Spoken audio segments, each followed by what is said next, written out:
What's up, everybody? I'm Dave Gates, and this is the Solo Musician Podcast, the story of the homeless man.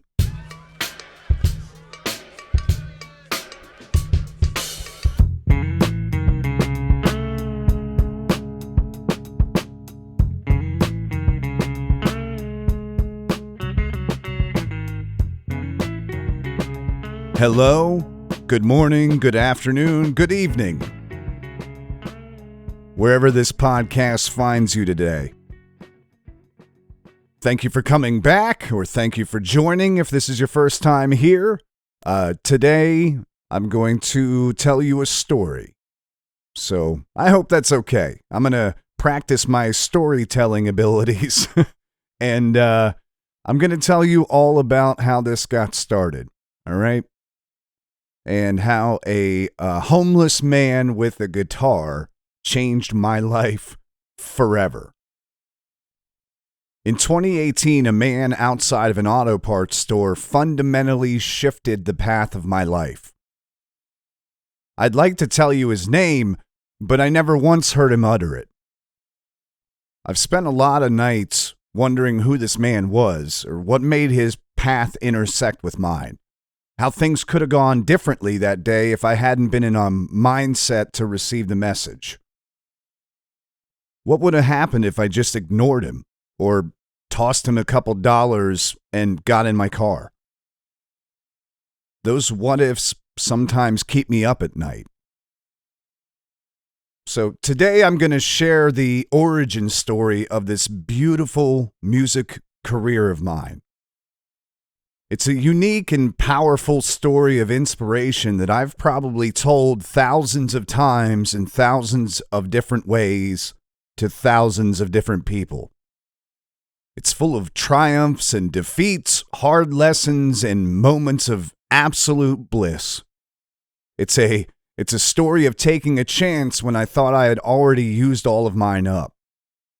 It's a factual account of an impractical journey, all started with one simple act from a stranger. This is my story of the homeless man. "Yo, Sublime!" a man yelled from across the parking lot. I picked up my pace, laser focused on making it to the car without interacting with the man. "Yo, Sublime!" I looked back in his direction and noticed that he's now standing up. He's a rather portly, tall black man with a ripped-up t-shirt, an army satchel, a guitar, and a pit bull. He has unkept facial hair and long dreads that look really heavy. "Yo, come here, Sublime!" Now he's walking towards me. Reaching the car, my eyes briefly meet my reflection in the front window. It dawns on me that I'm wearing a Sublime t-shirt, and in that moment, I confirm he's definitely talking to me. I start digging to see how much money I have in my pockets to either A, give it to a guy that's down on his luck, or B, use it to negotiate for my life. I turn around to greet him, hoping that my last few minutes on Earth aren't spent in an Advance Auto Parts parking lot. Because that'd be a real bummer, man. As he reaches me, a radiant smile graces his face with teeth so immaculate that they defy the hardships of street life. I consider asking him about his extraordinary oral care routine, but decide that would be out of place.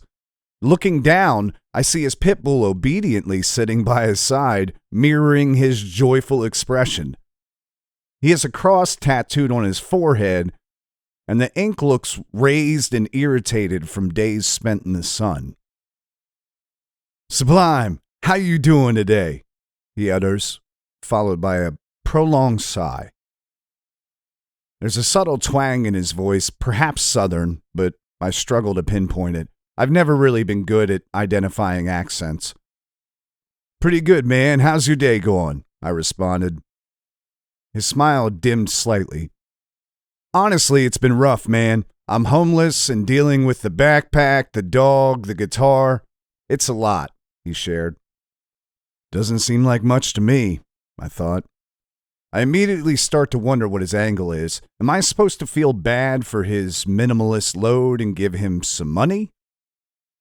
Now, I don't mean to be so callous or dismissive of this man. It's just that I worked in New York City for a long time, and I had to develop a razor-sharp ability to identify street hustles, mostly out of necessity. If I had given $1 to every homeless person on my walk from 57th to 48th in the morning, I would have needed a grocery bag to carry all the singles. And because I'm very passionate about giving money to people in need when I have enough to give, because I've been on the receiving end of that a lot of times throughout my life.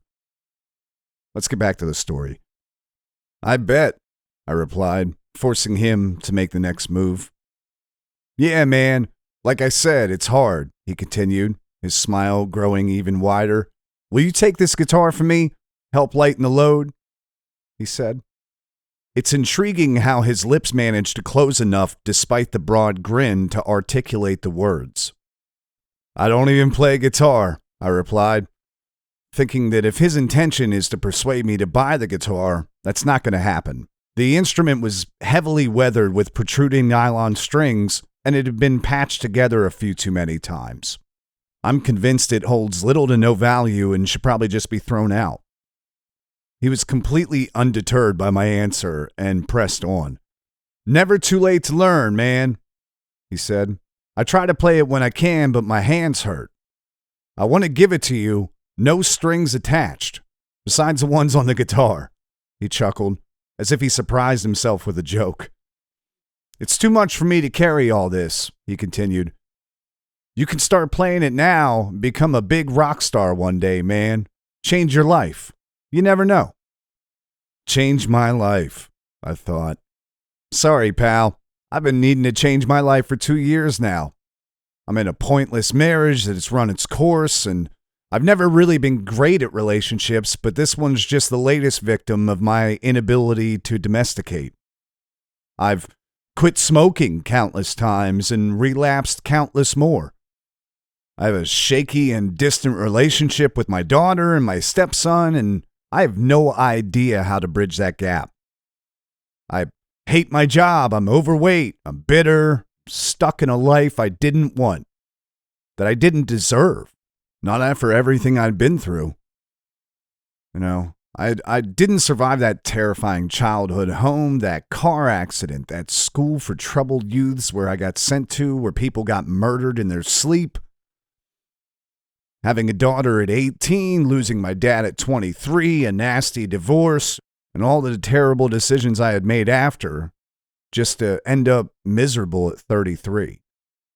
But it's not like I was completely inactive in trying to change my life. I had started going to the gym more often and was making better food choices. Despite hating my job, I committed to showing up every day and doing the best I could do. In 2018, I started to attend comedy open mics and then made the choice to get on stage and do 5 minutes of material. That first open mic set can still be found on my YouTube channel, only viewed 110 times. I told honest jokes about my life at the time, finding humor in my struggles.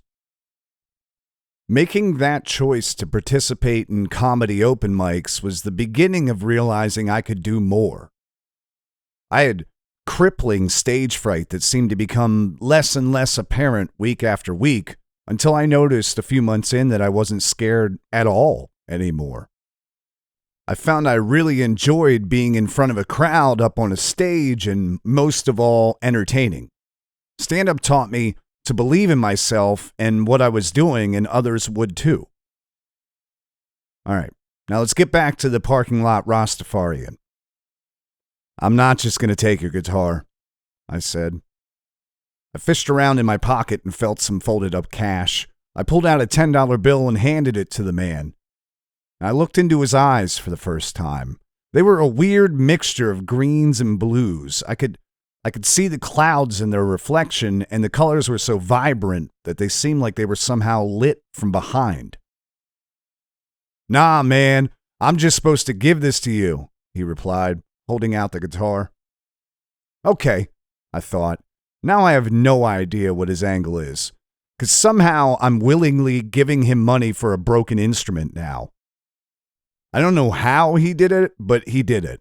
He may just be the best street hustle genius I've ever met. I insist, I said. Even if you don't want it, take it for the dog. Get him some treats or something. And I swear the dog smiled harder. All right, man, he said. Look, I'll take the $10 if you promise me you're going to play this guitar. But don't promise me you're going to play it if you won't. That's going to be our deal. I'll take the money, and you go change your life. There it is again, I thought. Change your life. Why does this guy even care about what I do with my life or this guitar? Why does he keep saying that? Is this supposed to be a sign? Because it's definitely starting to feel like one. I felt a wave of realization that I can't describe to this day, that this parking lot meeting was meant to happen. That there was something bigger at play here than just a guy down on his luck.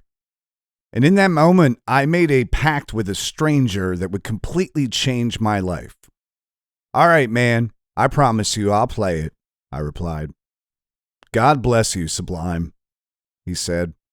And without waiting for a response, he picked up his satchel, tugged his dog's leash, and they walked away, never to be seen again.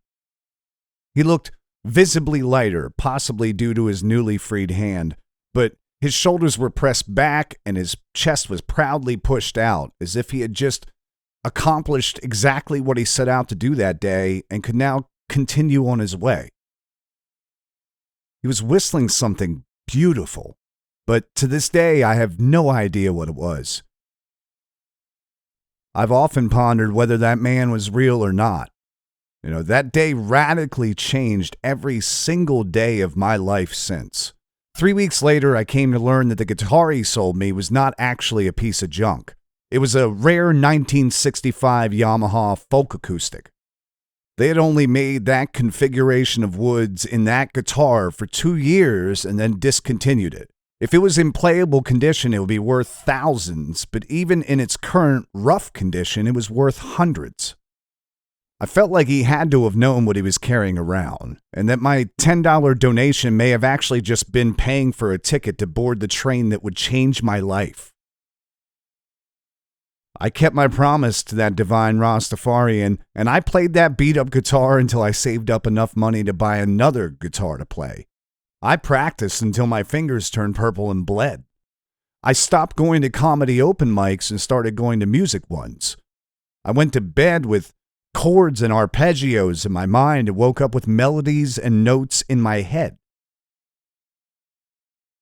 I became absolutely obsessed with anything music. And when the time came for me to play my first show on November 10th of 2018, I was ready. The guy running the local open mic, Wally DeWall, got sick, and he asked if I could cover his gig at Flinchie's in Camp Hill, Pennsylvania. So I looked at my song sheet of songs I could play to see if I had learned enough to fill 3 hours, and was surprised to find that I did. I may or may not have played some songs twice, but I had done something I viewed as impossible less than a year before. I had played my first paid show 6 months after I had met that homeless man. I played that show with a smile on my face to a half-full room of friends and strangers. Most of them still pop up at shows to this day, and we laugh and talk about how it all began. Since that first show, I've played over 700 live shows. I've laughed, I've cried, I've won, and I've lost. I've grown into a person that I never could have imagined being me. I've opened up the show for national acts, including Lit and Better Than Ezra. I've shared the stage with some of my favorite local musicians in bands like Observe the 93rd and Adrian Blitzer. I've been regarded as one of the best solo acts in the area by my peers enough times to make me really uncomfortable. When I look back to June of 2018, I see a man that was settling for a mediocre outcome in every area of his life. A man that was destined to survive but never actually live. a man that was completely incapable of change. But with the newly found courage from playing music and a real path towards fulfillment, I finally separated from my failing marriage. I haven't had a cigarette since 2019. I repaired and continue to work on my relationship with my daughter.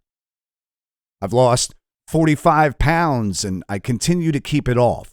I was able to quit my job in 2021 to make a living as a full-time solo musician. The list of areas where progress has been made goes on and on and on. I share my story in hopes that it motivates you to watch for the universe's intervention, so you can walk through life being receptive to the moments that may change its course. So you know it's never too late to find your purpose, or too late to start walking the path that actually calls to you. You didn't come this far just to come this far. So I really hope this story finds you when you need it most, when you're lost and you're looking for a sign. I hope somehow, some way, that homeless man can see my story about him one day. But I also think it's entirely possible that he was watching me write it the whole time.